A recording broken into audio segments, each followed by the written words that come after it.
According to a report that came out a few years back, getting a divorce is even more traumatic than going to jail, and there's no reason to think that it's changed. Looking at the USA, the figures are still about the same. About half of marriages end up in divorce, and the USA doesn't even come close to the highest divorce rates in the world. That dubious honor goes to Luxembourg, where it stands at over 80%. But however emotionally draining a divorce is, the important thing is to get yourself over it. So let's take a look at how. Welcome to Alux.com, the place where future billionaires come to get inspired. If you're not subscribed yet, you're missing out. Number 1. Accept that you're going to feel like a mess for a while. In other words, give yourself time to grieve.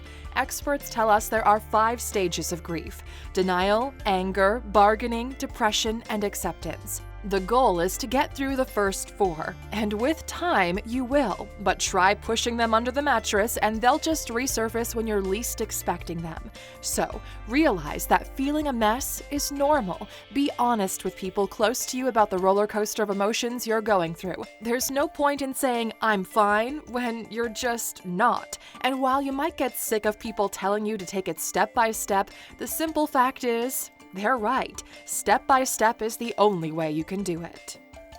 Number 2. Slowly get comfortable with being alone. You've become really cozy being part of a couple, used to having someone to share the moment with at social gatherings, and used to people seeing you as part of a double act. All of a sudden, that's changed. You're solo, and as if the breakup weren't painful enough, you feel self-conscious, vulnerable, and out of place. But think back to those times when you were single, when you never questioned going it alone, hanging out with your friends, having a blast. Then there was no stigma attached to being single. You can get back to that frame of mind, and you will. It won't happen overnight, but once you start to see being single as something that can be fulfilling too, you're on the right path. Of course, it doesn't mean you have to stay single forever, but the key is to start seeing being unattached and being in a couple as equally valid options. Number 3. Being single has advantages. Enjoy them.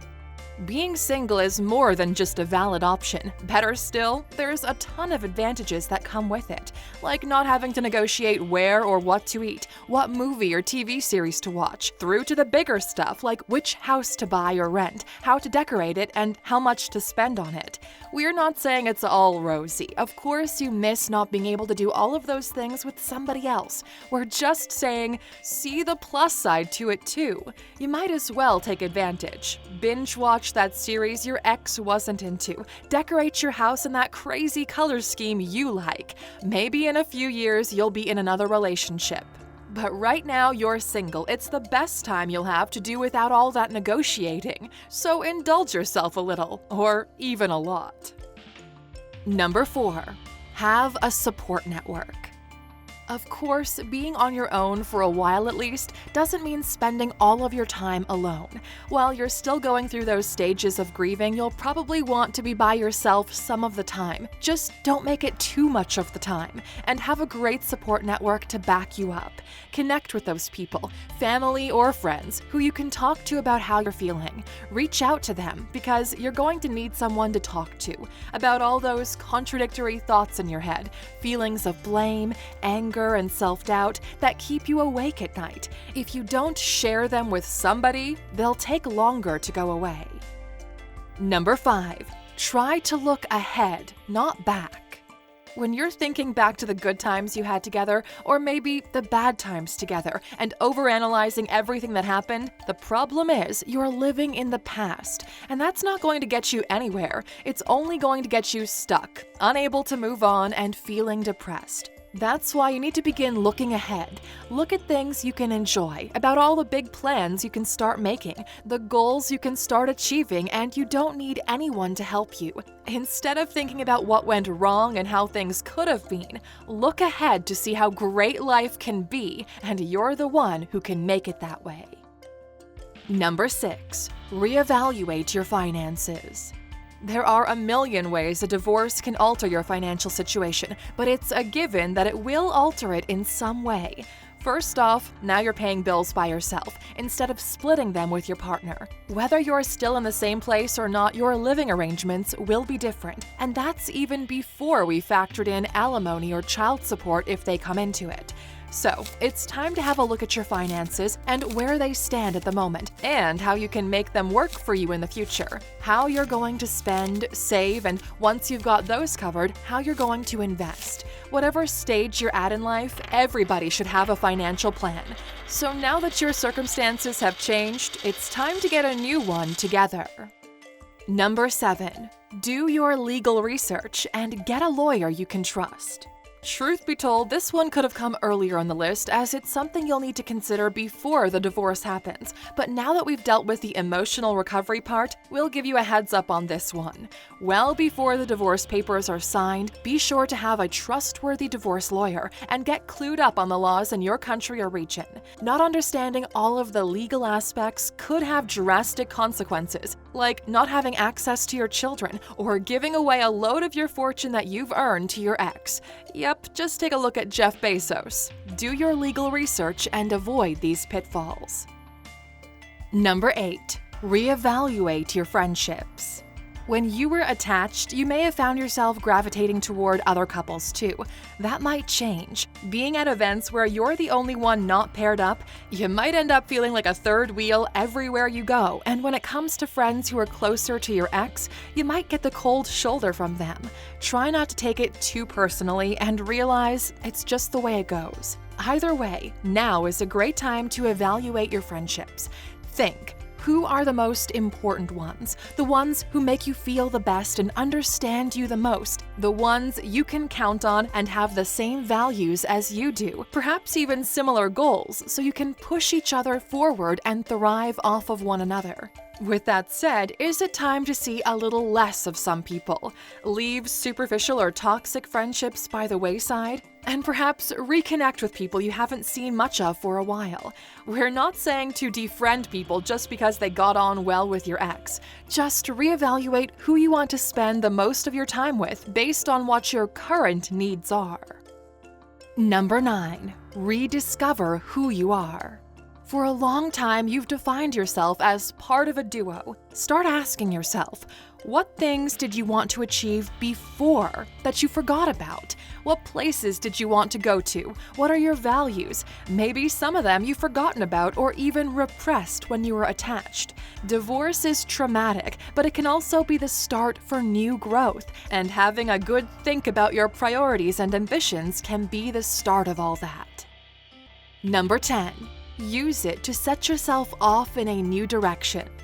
Once you've started to figure out what you want, it's time to think about taking that jump that will make it happen. It could be moving to a new location, taking a job that wouldn't have worked out when you were in a relationship, doing a hobby that you didn't have time for before. Of course, that could send your life in a new direction, or get to work on a project you're passionate about that wasn't a priority before. That's exactly what J.K. Rowling did after her divorce. Suddenly, she was an unemployed single mom living with her sister, with her self-esteem in tatters at the lowest point of her life. But strangely, it gave her the freedom to get working seriously on a project she'd already thought of but hadn't really put into action yet. You've probably guessed what the project she got to work on was. Yep, a series of books about a boy wizard at a school of magic. We don't need to tell you how the story goes from there because we're pretty sure you know it already. But the interesting thing is, a crippling divorce gave her the freedom to write the first book. In her TED Talk, which was also a speech at Harvard, The Fringe Benefits of Failure, she says, "Rock bottom became the solid foundation on which I rebuilt my life, and the first step to huge success." Number 11. Consider therapy or meditation. Remember we talked about those nagging voices overanalyzing the situation, never giving you any peace or chance to sleep? Remember, it's normal. You can't just shut them out, but you can find ways of dealing with them, like therapy. Having someone listening to you who's not involved in your life but can help you see it from perspectives you hadn't thought of before. It can do wonders. Or meditation. It can give you clarity and help with all kinds of problems that will be pestering you after a divorce. Sleeping poorly, low confidence, anxiety, fear about what direction your life is heading in. Trying some meditation can also help help to calm you, give you focus, and help you move forward. And whether you're going through a divorce or not, if you've never tried meditation, we suggest you try our Mind Mastery Premium experience, which is available for purchase at Alux.com/meditation. It's a 21-day challenge where you learn this valuable skill and how to use your mind to come up with creative solutions to whatever problems you're facing. Go to Alux.com/meditation and go through the entire experience. If by the end you still feel like you didn't get your money's worth, we'll issue a full refund under our 60-day guarantee. That's how much we believe in it. Number 12. Start dating again, but take your time. For most people, it'll probably be a while until you want to jump into anything serious. It's likely you just won't feel ready yet, and we all know rebounds can be bad, either from your own experience or from a friend's or acquaintances. And the last thing you want right now is some dodgy rebound, or getting into a serious new relationship just for the sake of being in something serious, or because you feel vulnerable or empty or alone. Making that mistake can end up badly and get in the way of your healing process. But it's not a bad idea at all for you to start dating in a casual way. Just remember to take it easy, not overcommit, and be slow when it comes to getting into things. Number 13. Do new activities. Enjoy your freedom by expanding your horizons. Do things you haven't done before. Join a club, learn a new skill, start doing a new sport or martial art, volunteer, do a course. Reminding yourself of all of the possibilities out there that can bring you fulfillment is a great way to get looking forward instead of back, can take your mind off of things, and better still, open up a world of new opportunities. Number 14. Make new friends. Another great way of not dwelling on the past is to find people who inspire you. If you've got new goals or new interests, connect with people who share those. If you're doing new activities like we mentioned in the last point, that's the perfect inroad to meeting new people with common values and interests. And out of your existing friends, gravitate a little more toward the ones who are sociable and always like meeting new people. That way you'll end up meeting new people that way too, and get another reminder of the endless possibilities that are out there. Number 15. If you've got children, put them first.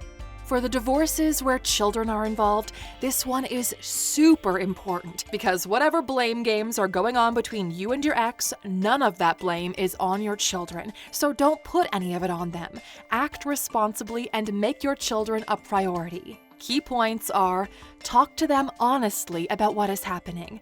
Learn to be civil toward your ex so they don't feel like they have to take sides. Whatever the living arrangements are, where possible, figure out a way where you can both stay involved. Communicate directly with your ex. Don't send messages through the kids. And definitely do not use them as pawns, tools to display control or power over your former other half. And very importantly, whether you're the one spending more of your time with them or less, make sure you and them enjoy the time that you do spend together. So, Aluxers, what do you think is the best piece of advice for getting through a divorce? Share with us in the comments. You might really help someone in our community. Now, you stuck with us until the end. Here's your bonus. Don't let your divorce define you. Do not make it the most important or even a defining thing in your life. Yes, it changes you. It's a major event. You're tempted to place every event in your life into before and after the divorce. But it doesn't have to define you. People who thrive after divorce see it as an event that helped them to grow. They acknowledge its impact, but they refuse to lift its importance to something that defines them. Things that do define you are your achievements, your values, your goals, all the things you're working on, and the many skills, personality traits, and strengths that you have. Work on those and let those define you instead. Your divorce is something that happened to you. Yes, it was traumatic for a while, but much like other setbacks and traumas that you got over, it made you stronger.